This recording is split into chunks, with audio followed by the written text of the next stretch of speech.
भारतामधल्या शेतकऱ्यांच्यावर एक नवं संकट आलेलं आहे. अमेरिकेचा सगळा माल 0% दराने या देशात येणार. भारतामधून यापूर्वी भारतामधून अमेरिकेत जे जात होतं त्याला 2.5% 2.5-3% ड्युटी होती. ती आता वाढून 18% झालेली आहे. आणि त्यामुळं अमेरिकेचे दूध पदार्थ 0% भारतात येणार आणि भारताचे कुठलाही पदार्थ 18% कर भरल्याशिवाय अमेरिकेत शिरणार नाही. ही तफावत मुळातच तयार करण्यात आली. आज अमेरिकेच्या शेतकऱ्यांना गालिचा आहे आणि भारतीय शेतकऱ्यांना काटेरी पायवाट तयार झालेली आहे. आधीच कष्ट करणारा भारतातला शेतकरी, ज्याच्याकडे यंत्रणा नाही, मशिनरी नाही, ऑटोमेशन नाही, तो शेतकरी आता अमेरिकेच्या 2,000, 5,000, 10,000 एकराच्या शेतकऱ्याबरोबर कशी लढाई करणार?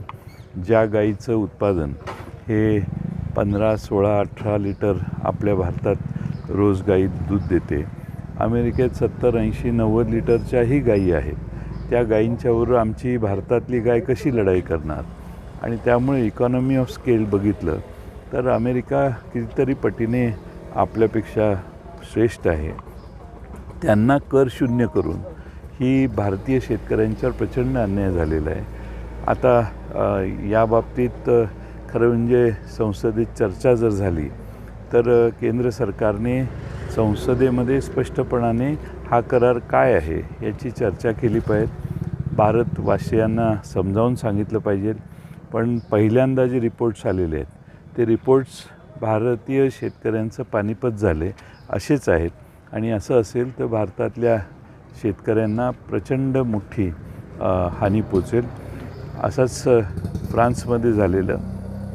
फ्रान्समध्ये दुग्धजन्य पदार्थ आयात व्हायला लागले जे फ्रान्सच्या उत्पादकांपेक्षा स्वस्त होते आणि मग जवळपास फ्रान्सचा डेअरी उद्योग जवळपास कमी झाला, संपत आला. त्यानंतर मग काही वेगळ्या उपाययोजना नाईलाजानं फ्रान्सला कराव्या लागल्या.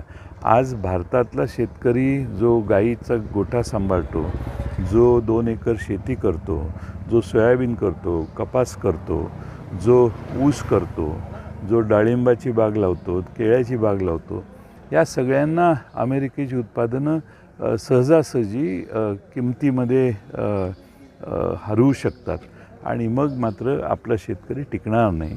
आज आपल्या सगळ्यांना अंतर्मुख होण्याची वेळ आलेली आहे. आता सध्या जो